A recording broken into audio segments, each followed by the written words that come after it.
Hello. Hope everything's going well. Tyler Bryden here. Yesterday, on the way to a hockey game, old Tyler sitting at a light. Took a bit of a rear end in my truck, full stop. First time I've ever been hit by another car. Now, I've hit things in the past, but yesterday it was my turn to be hit. So that was fun. Nice when it's not your fault, but definitely still adds some stress, adds some things to your life, and adds a morning of things that you don't necessarily want to do. And that's why I stand here before you, maybe not looking my best, maybe not feeling my best, but still here a little bit later than normal, committing to the daily video that is created, which I've been pretty consistent at. I do say so myself, and I appreciate everyone who has noted that consistency. That has been a comment recently. I'm Tyler Bryden. I love creating these videos. It's a chance to practice. It's a chance to discuss. If you like these, like, comment, subscribe, comment for the algorithms, all that fun stuff. But just generally shoot me a note. Love talking to you and love hearing about what you're interested in. If there's any insight I have, I'm more than happy to create some content. Today, I want to talk about something that is, first of all, when I'm like not 100% sure, day's a little scrambled. What should I take a look at? First of all, I take a look, Google Trends. I see, hey, what's going on here? Is there anything that's really sticking out to me? A couple things. I've talked about Fed rate hike in the past. Shawn Mendes, pretty interesting stuff. But overall, what jumped out to me is Google stock. A big spike in searches here today, and that's in Canada specifically. And if I'm sure if I expand this to worldwide, or let's say the United States, maybe a little different. Not as popular, actually. Microsoft stock going up there. But I think there's something fascinating here, specifically about this topic, which Google stock went up, ends up almost 8% on the day up after their earnings. What's interesting, if you will look year to date, down now only about 22%. It was actually at 28% over the year to date. So they've been hammered, but not hammered as much as some businesses. And overall, I think it's just because Google, Alphabet, whatever you want to call it, is one of the most just impressive businesses ever built. One of the things that was really interesting that came out of this, and touched on in a couple articles here, is that, and I'll link all these articles. These will be resources for you to check out if you're interested in, is that last week there was this just complete meltdown of Snapchat. And generally the thought, the sort of sentiment around there was that digital advertising is going to see a massive pullback as a recession looms, and as people need to conserve budget, do more sort of control of where their ad spend is and just where their spend in a business is. And so that was a pretty scary thing for Google, for Alphabet, a business that relies primarily on advertising. And so in a way, there were some, like always, expectations about where the revenue is coming through from Google. There's obviously different entities that they have. They've YouTube, they've got sort of network display advertising, and then one of the biggest ones, one that's we're mostly familiar with here, I don't think there's going to be a search ad here, but is basically Google search. And one of the reasons that this sticks out to me here is that search ad revenue actually beat expectations, while YouTube and other ones fell behind. So what this sort of signals to me, and they say it in the sentence here, is that the primary takeaway is that search demand is persistent, even in a tough macro advertising environment, given its consistent and high ROI, while benefiting from its diversification across online and offline, as well as verticals and geographies. And what I'm, as someone who spent many, many years in Google advertising, primarily doing search advertising, having dirty man advertising all the time and using all these analytics and all these things.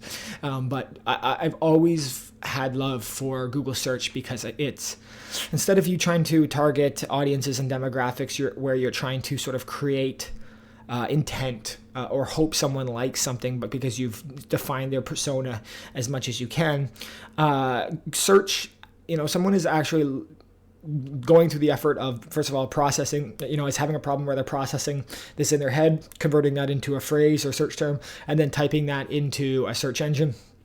And those searches have become more and more advanced, longer, more specific. And with that length, with that specific, oh my God, I'm not going to be able to get that word, but how specific those searches are, you can really start to identify and understand the intent of those advertisements. You can understand which ones are valuable, which ones are not.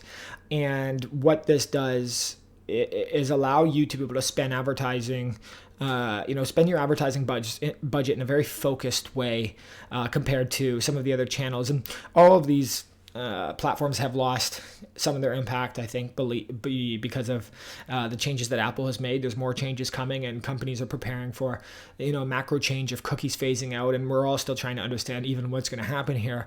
But generally, search, someone typing something, is still a very strong signal. When you combine that with the the geographic region, with qualities, with different sort of combinations of how you target, along with that search intent, there's a lot of power in there. And when I start to prioritize my own advertising budget, even on a small scale, I think of what truly is working for me. And I think a lot of times, first of all, organic search is a huge driver of success for Speak AI, software business. And it has always been a big driver for me. And I used to run Google ad grants for nonprofits and see the impact that had when you set it up right. And so one of the biggest sort of funnels for advertising that I had always loved was income with search, tag, and then remarket to with display ads, and then obviously even maybe up the bids on search if they're searching again for similar things that you're also positioned to have answers for. And generally that, yes, you're spending money. Google has continued to take away the kinds of keywords or search terms that you may see in a report. Like you used to see almost every search that come through. Now you're losing maybe, I would say, even 40% of those searches. There's lots of challenges about accuracy, all this stuff. But in a general way, even if you're spending money, they're not converting, you're getting a really good understanding of what the search was, what the query was, allowing you to modify, adjust, tighten that up in a very quick manner until you find a certain number of keywords and phrases and ad combinations that work. Generally, if you have a big enough customer, if you have enough customers or a big enough customer deal size, you can actually make that work at a profitable level. And that's a very exciting thing as a business. And then you start to look at other diversified channels, whether it's PR or Facebook or Instagram or even TikTok. The ROI might be more difficult to measure, and the targeting might be more difficult. And so actually I think this signal that Google has given here is that search is here to stay, even with the changes that are happening, even in a tough environment. And that is why even with their, while their revenue grew, their profit went down. This signal was a huge win for people who are following the digital advertising space, following technology, and understanding what does the market environment, what does the business environment look like. And so I think that's, I'm not a stock investor. I am, but personally, I'm not informing anyone or anything or saying this X, Y, Z. I just think this is a really interesting insight that helps us paint a picture of maybe where we are from a market standpoint, from a business standpoint, and then possibly what the future holds. So I've got a couple links. And generally, I think there's a couple other insights that do come out of this. And it's like, this is huge, like remarkable growth for a business. It's just when you compare it to Google's previous growth, then it doesn't seem as impressive, but generally it's still absolutely incredible. Google has mentioned that they would implement a several-week hiring freeze, so that's something else that is interesting to consider. Even though it did still add like 10,000 employees from the end of March to June, is what I'm seeing here. And again, we'll share these links. And then again, a lot of fear around just in general some of the earnings from Twitter and Netflix and Snap and a bunch of these other companies here that are really sort of struggling, while showing that Google is being able to withstand a little bit of that pressure. And then because of that, we're seeing an increase in people buying, an increase in the stock. They did come after a 20-for-1 stock split in July 15th, 2022. So that was a really fascinating change that's made it more accessible. And just generally, I'm excited to, as always, as someone who, is part of this world, not just following what Google and Alphabet is doing in advertising, just in general, the innovation that they've had. I love YouTube. I'm posting this video on YouTube. I think they have such a huge impact on the world, and it's something worthwhile to consider. And there were some, challenges with Google Cloud revenue. There's notes from, their CFO about the uncertainty in the environment, and lots of, questions overall.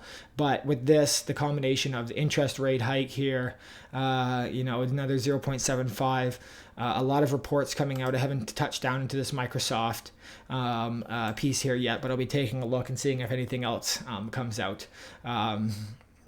And just in general, Google, even the CEO, Sundar, sent a memo, said that they're not immune to economic headwinds, that they need to be more entrepreneurial, work with greater urgency, sharper focus, and then more hunger. That generally we might see something like, maybe we've seen hiring freezes, but what do we see? Do we see some layoffs, maybe of duplicated roles, or where people aren't contributing in the same way that they were supposed to or should be in the environment that we're in? And we always think of Google and these cushy, cozy jobs and these great paying things and bus rides and these fancy offices and stuff. And when it comes to the entire business being impacted, maybe that changes a lot. So that's a little bit of my insight on Alphabet's earnings, Google's earnings, whatever. If you've been following this, would love you to hear any thoughts that you have. Always fascinating to see this, and lots of signals now coming out with Q2 over, and these earnings reports coming out now from some of the biggest companies impacting the world today. So this has been Tyler Bryden. Hope you enjoyed it. Hope you have a great rest of your day, and I look forward to making another video for you soon. Bye-bye.